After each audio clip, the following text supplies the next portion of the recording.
14 फरवरी 2019 दोपहर के 3:15 Jammu Srinagar national highway. एक आम सी दोपहर थी। सूरज निकला हुआ था। सड़क पर गाड़ियों का एक लंबा काफिला चल रहा था। 78 गाड़ियां, 2500 से ज्यादा CRPF के जवान। ये जवान छुट्टी से लौट रहे थे। किसी के घर में नई शादी हुई थी, किसी का बच्चा अभी अभी पैदा हुआ था, किसी ने अपनी माँ से वादा किया था अगली बार आऊंगा तो ज्यादा दिन रुकूंगा। और फिर एक धमाका हुआ। इतना बड़ा धमाका कि 5 किलोमीटर दूर तक जमीन हिल गई। बस नंबर 54 जिसमें 39 जवान सवार थे, कुछ ही सेकंड्स में एक जलती हुई लोहे की ढेर में बदल गई। लेकिन रुकिए, ये वो कहानी नहीं है जो आपने टीवी पर देखी। ये वो कहानी है जो उस धमाके के बाद के 5 घंटों में हुई, जब इंडिया के सबसे बड़े नेता, अफसर और इंटेलिजेंस एजेंसीज एक ऐसे सच के सामने खड़े थे जिसे वो दुनिया को नहीं बताना चाहते थे, क्योंकि वो सच बहुत असुविधाजनक था, बहुत शर्मनाक था और बहुत खतरनाक था। तो चलिए आज हम 2D एनिमेशन के माध्यम से समझते हैं। उस दिन की सुबह कुछ अलग नहीं थी। जम्मू के CRPF बेस कैंप में जवान अपना सामान पैक कर रहे थे।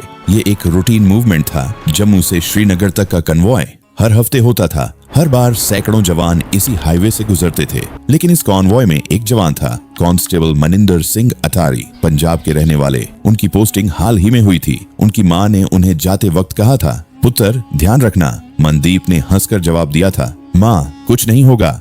वो कॉन्वॉय का हिस्सा बने, बस नंबर 54 में बैठे। इसी कॉन्वॉय में हेड कांस्टेबल नासिर अहमद भी थे, कश्मीर के रहने वाले, एक मुसलमान जवान जो 15 साल से CRPF में सेवा दे रहा था। उनकी बेटी की शादी अगले महीने थी। उन्होंने अपनी पत्नी को व्हाट्सएप पर कहा था, बस 1 महीना और फिर घर। वो भी उसी बस में थे। ये कॉन्वॉय जम्मू से निकली थी सुबह 11 बजे, लेकिन ट्रैफिक और कुछ एडमिनिस्ट्रेटिव डिलेज की वजह से कॉन्वॉय स्लो हो गई। नॉर्मली ये कॉन्वॉय 2 घंटे में अवंतीपोरा पहुंचती थी। उस दिन 4 घंटे से ज्यादा लग गए और यही डिले शायद किसी के प्लान का हिस्सा था। आदिल अहमद दार, 20 साल का लड़का, पुलवामा जिले के काकापोरा गांव का रहने वाला। 2018 में वो जैश-ई-मोहम्मद में शामिल हो गया था। उसके परिवार ने कहा उसे पत्थरबाजी के दौरान एक बार सिक्योरिटी फोर्सेस ने रोका था, उसके बाद वो बदल गया। लेकिन इंटेलिजेंस रिपोर्ट्स कुछ और कहती हैं। आदिल को स्पेसिफिकली इस काम के लिए ट्रेन किया गया था। उसे सिखाया गया था VBIED यानी vehicle boron improvised explosive device कैसे ऑपरेट करते हैं। उसकी कार में 300 किलोग्राम से ज्यादा RDX और अन्य विस्फोटक भरे गए थे। 300 किलोग्राम, यह अमाउंट कोई एक दिन में जमा नहीं होती। ये महीनों की प्लानिंग थी। इंटेलिजेंस एजेंसीज के सामने सबसे बड़ा सवाल यही था, इतना RDX कश्मीर में कहां से आया और कैसे। बाद में जांच में पता चला कि यह RDX छोटे छोटे हिस्सों में अलग अलग रास्तों से कई हफ्तों में इकट्ठा किया गया था। कुछ LOC के रास्ते आया, कुछ लोकल सोर्सेज से, और यह सब हुआ इंडिया की इंटेलिजेंस की नाक के नीचे। आदिल उस हाईवे के किनारे महीनों से रेकी कर रहा था। वो जानता था कॉन्वॉय कब निकलती है, कौन सी लेन में चलती है, कौन सी बस में ज्यादा जवान होते हैं। और उस दिन जब कॉन्वॉय थोड़ी लेट थी, जब हाईवे पर ट्रैफिक कम था, आदिल ने अपनी मारुति इको कार को कॉन्वॉय के बीच घुसाया, बस नंबर 54 के बिल्कुल बगल में, और उसने वो बटन दबाया। 3:15 PM धमाके की आवाज पुलवामा शहर तक गई। जो जवान कॉन्वॉय की दूसरी बसेस में थे वो कुछ समझ भी नहीं पाए। अचानक उनकी बस रुक गई। आगे से धुआं उठ रहा था। कुछ जवान नीचे उतरे और जो उन्होंने देखा उसे वो जिंदगी भर नहीं भूल पाए। बस नंबर 54 का कोई अस्तित्व नहीं बचा था। चारों तरफ बिखरे हुए, शब्दों में नहीं कहा जा सकता। पहला फोन कॉल गया CRPF के सेक्टर हेडक्वार्टर्स को, दूसरा कॉल गया J&K पुलिस को, तीसरा कॉल, और ये वो कॉल है जो आज तक ऑफिशियली डॉक्यूमेंटेड नहीं है, गया सीधे NSA अजीत डोवाल के ऑफिस को, क्योंकि यह सिर्फ एक टेरर अटैक नहीं था, ये इंडिया की सिक्योरिटी अपरेटस की सबसे बड़ी फेलियर थी। और अगले कुछ मिनटों में दिल्ली में एक इमरजेंसी बैठक शुरू होने वाली थी। ये वो हिस्सा है जो आपने कहीं नहीं पढ़ा। धमाके के 45 मिनट के अंदर शाम 4 बजे तक दिल्ली में कई समानांतर बैठकें शुरू हो गई थीं। PMO में बैठक, रॉ हेडक्वार्टर्स में बैठक, IB इंटेलिजेंस ब्यूरो में बैठक, आर्मीज नॉर्दर्न कमांड में बैठक। और इन सब बैठकों में एक ही सवाल था, ये कैसे हुआ? क्योंकि सच ये था कि इस अटैक की एक नहीं 2 वार्निंग्स पहले आ चुकी थीं। पहली वार्निंग आई थी फरवरी के पहले हफ्ते में, जब एक इंटेलिजेंस इनपुट ने इंडिकेट किया था कि जैश-ए-मोहम्मद कश्मीर में एक बड़े व्हीकल बेस्ड अटैक की प्लानिंग कर रहा है। दूसरी वार्निंग और भी स्पेसिफिक थी। ये वार्निंग आई थी 10 फरवरी को, 4 दिन पहले।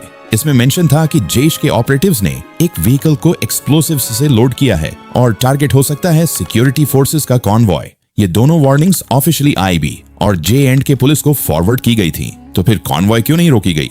क्यों नहीं बदला गया राउट? क्यों नहीं की गई एक्स्ट्रा पेट्रोलिंग उस हाईवे पर? यही वो सवाल था जो उन 5 घंटों में दिल्ली के कॉरिडोर्स में गूंज रहा था, और इसका जवाब बहुत अनकंफर्टेबल था। इंडिया में इंटेलिजेंस का एक बड़ा स्ट्रक्चरल प्रॉब्लम है। रॉ विदेशी इंटेलिजेंस के लिए, IB देश के अंदर की इंटेलिजेंस के लिए, मिलिट्री इंटेलिजेंस आर्मी के लिए, J&K पुलिस इंटेलिजेंस राज्य के लिए। 4 अलग अलग एजेंसीज और इनके बीच कोऑर्डिनेशन बहुत कमजोर। वो वार्निंग जो आई थी वो एक एजेंसी से दूसरी एजेंसी तक गई, उसे सीरियसली लिया गया या नहीं ये आज भी डिबेट का विषय है।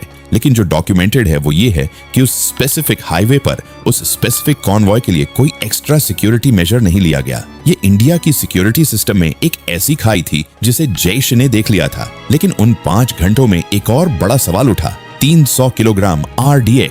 भारत में RDX का उत्पादन और स्टोरेज बेहद कंट्रोल्ड है। इतनी मात्रा में RDX कश्मीर कैसे पहुंची? जांच में जो सामने आया वो चौंकाने वाला था। यह RDX पाकिस्तान के पंजाब प्रोविंस से आई थी। जैश-ए-मोहम्मद का हेडक्वार्टर बहावलपुर वहीं है, पाकिस्तान आर्मी की प्रत्यक्ष छत्र छाया में। लेकिन इसे इंडिया तक पहुंचाने के लिए एक लोकल नेटवर्क था। कश्मीर के अंदर ऐसे लोग जो देखने में आम नागरिक लगते थे, दुकानदार, ड्राइवर, फार्मर, लेकिन जो जैश के लिए काम करते थे, और यह नेटवर्क बरसों से एक्टिव था। इसका मतलब था इंडिया की इंटेलिजेंस उनकी नजर में थी, लेकिन उनकी इंटेलिजेंस हमारी नजर से बाहर थी। लेकिन इस कहानी में सिर्फ तबाही नहीं थी। उस कॉन्वॉय में कुछ जवान ऐसे थे जो बाल बाल बचे। कांस्टेबल राजेश कुमार वो बस नंबर 54 में ही थे, लेकिन धमाके से 10 मिनट पहले उनका पेट खराब हो गया था। वो कॉन्वॉय रुकने पर एक मोमेंट के लिए नीचे उतरे थे और तब धमाका हुआ। वो आज भी उस पल के बारे में बात नहीं कर पाते। कांस्टेबल दीपक यादव उत्तर प्रदेश के रहने वाले, वो बस 54 में थे, लेकिन लास्ट मोमेंट पर उनकी सीट किसी दूसरे बस में शिफ्ट हो गई थी क्योंकि एक सीनियर ऑफिसर को उनकी सीट चाहिए थी। वो सीनियर ऑफिसर उस धमाके में शहीद हो गए। दीपक आज भी गिल्ट के साथ जीते हैं। मैं क्यों बचा? ये सवाल वो खुद से रोज पूछते हैं। ये वो दर्द है जो किसी कैमरा पर नहीं दिखता। ये वो जख्म है जो न्यूज चैनल्स कवर नहीं करते। उस शाम जब टीवी चैनल्स पर ब्रेकिंग न्यूज आ रही थी, देश भर में 40 घरों में फोन की घंटी बजी। कुछ घरों में सूचना पहुंची, कुछ घरों में नहीं। वो फैमिलीज टीवी पर अपने जवान की यूनिट का नाम देखकर बेहोश हो गईं। बबीता देवी, उनके पति विजय कुमार मौर्य उस कॉन्वॉय में थे। बबीता उस दिन बेटे के लिए नई स्कूल ड्रेस खरीदने गई थी। जब वो घर लौटी तो पड़ोसियों की भीड़ थी, सब रो रहे थे, उन्हें समझ नहीं आया। फिर उनकी सास ने उनका हाथ थामा और बस। लता देवी, उनके पति महेश कुमार लांगरे, वो हर सुबह उठकर पत्नी को वीडियो कॉल करते थे। उस दिन कॉल नहीं आई। लता ने सोचा बिजी होंगे, फिर न्यूज देखी। उनका फोन आज भी उनके पास है। उसमें आखिरी मैसेज है जो महेश ने भेजा था, कल घर आऊंगा, तेरे हाथ की दाल खाऊंगा। वो मैसेज आज भी अनरीड नहीं है क्योंकि लाटा ने उसे 1000 बार पढ़ा है। उस रात पूरा देश जाग रहा था। सोशल मीडिया पर एक ही डिमांड थी, बदला। लेकिन दिल्ली में उस रात कुछ और हो रहा था। NSA Ajit Doval, army chief general Bipin Rawat, air chief marshal BS Dhanoa और फॉरेन सेक्रेटरी विजय गोखले, ये सब एक ऐसी बैठक में थे जो ऑफिशियली हुई ही नहीं। उस बैठक में 3 ऑप्शंस रखे गए। ऑप्शन 1, डिप्लोमेटिक प्रेशर, पाकिस्तान को इंटरनेशनली आइसोलेट करो, डॉसिए दो, UN में ले जाओ। ऑप्शन 2, सर्जिकल स्ट्राइक दो, 0.0, 2016 की तरह LOC के पार जाकर लॉन्च पैड्स को तबाह करो। ऑप्शन 3, एयर स्ट्राइक, पहली बार 1971 के बाद पाकिस्तान की एक्चुअल टेरिटरी के अंदर जाकर उनके ट्रेनिंग कैंप्स को तबाह करो। ऑप्शन 1 को ऑलमोस्ट इमीडिएटली रिजेक्ट कर दिया गया। हम ये 2001 में भी कर चुके हैं, 2008 में भी। नतीजा क्या निकला? यही सेंटिमेंट था उस रूम में। ऑप्शन 2 पर डिबेट हुई, लेकिन एक आर्ग्यूमेंट सामने आया, वो ऑलरेडी एक्सपेक्ट कर रहे हैं यही, वो रेडी हैं। और फिर किसी ने कहा ऑप्शन 3, जो अगले 12 दिनों में हुआ, वो इंडिया की मिलिट्री हिस्ट्री का एक नया चैप्टर था। लेकिन इसकी नींव उसी रात रखी गई। IAF के मिराज 2000 जेट्स को स्टैंड बाय पर रखा गया। टारगेट सिलेक्ट किया गया, बालाकोट, खैबर पख्तूनख्वा, पाकिस्तान, जैश-ए-मोहम्मद का सबसे बड़ा ट्रेनिंग कैंप। लेकिन यहाँ एक बहुत महत्वपूर्ण बात है जो कम लोग जानते हैं। बालाकोट का चुनाव सिर्फ स्ट्रेटेजिक नहीं था, ये सिंबॉलिक था। बालाकोट POK में नहीं, पाकिस्तान की एक्चुअल मेनलैंड टेरिटरी में था। ये पहली बार होता कि इंडिया ने 1971 के बाद पाकिस्तान की ऑफिशियल टेरिटरी पर मिलिट्री स्ट्राइक की। ये एक ऐसा डिसीजन था जिसके कॉन्सिक्वेंसेस पूरी दुनिया को हिला सकते थे, क्योंकि पाकिस्तान के पास न्यूक्लियर वेपन्स हैं और इंडिया यह जानता था। उस रात दिल्ली में जो लोग उस रूम में थे, उन्होंने एक ऐसा डिसीजन लेने की तैयारी की जो इंडिया पाकिस्तान के न्यूक्लियर स्टैंड ऑफ को एज पर ले जा सकता था। ये कोई फिल्म नहीं थी, ये रियल था। यहाँ एक और ट्विस्ट है। इंटेलिजेंस सोर्सेज के अनुसार, और ये बाद में कई इन्वेस्टिगेटिव जर्नलिस्ट्स ने रिपोर्ट किया, पाकिस्तान को पहले से पता था कि इंडिया कोई बड़ा जवाब देने वाला है। पाकिस्तान आर्मी ने अपनी वेस्टर्न बॉर्डर से कुछ ट्रूप्स हटाकर ईस्टर्न बॉर्डर की तरफ शिफ्ट करने शुरू किए। पाकिस्तान के कुछ एयरबेस पर हाई अलर्ट डिक्लेयर किया गया। पाकिस्तान के पीएम इमरान खान ने एक स्टेटमेंट दिया, अगर इंडिया ने कोई एक्शन लिया तो पाकिस्तान जवाब देगा। ये सब हो रहा था जबकि ऑफिशियली इंडिया ने कोई अनाउंसमेंट नहीं की थी। इसका मतलब था या तो पाकिस्तान को अंदाजा था या उनके पास इंडिया के अंदर से कोई इंफॉर्मेशन आ रही थी। ये सवाल आज भी ओपन है।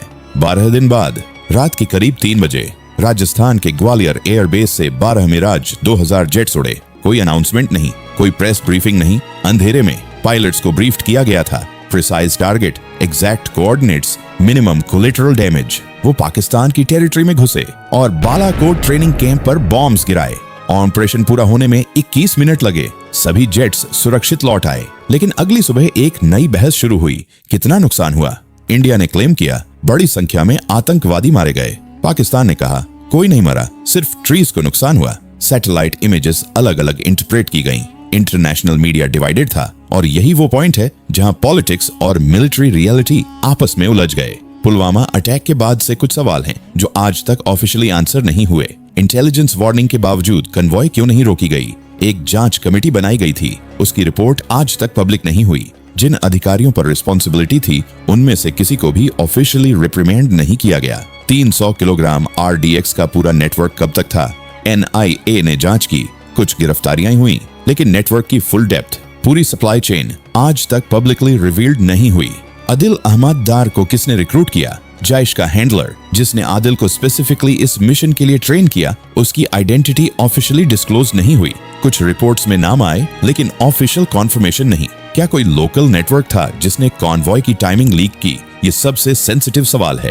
अगर कॉन्वॉय की मूवमेंट की स्पेसिफिक इंफॉर्मेशन लीक हुई थी तो कहां से, किसने दी? इस सवाल का जवाब अगर सामने आए तो शायद कुछ ऐसे चेहरे नजर आए जिन्हें देखकर देश को झटका लगे। लेकिन इन सब सवालों, इन सब डिबेट्स के बीच एक सच है जो बदलता नहीं। 40 जवान थे, असली इंसान, अपने घरों से आए थे, अपनी माओ के लाडले थे, अपनी पत्नियों के सहारे थे, अपने बच्चों के हीरो थे। उनमें से कुछ के नाम याद कर लीजिए। विजय कुमार मौर्य, उत्तर प्रदेश, 22 साल, पहली पोस्टिंग थी। महेश कुमार लंगर, हिमाचल प्रदेश, घर में बूढ़े माँ बाप थे। नसीर अहमद, कश्मीर, बेटी की शादी थी अगले महीने। मनदीप सिंह अटारी, पंजाब, माँ ने कहा था ध्यान रखना।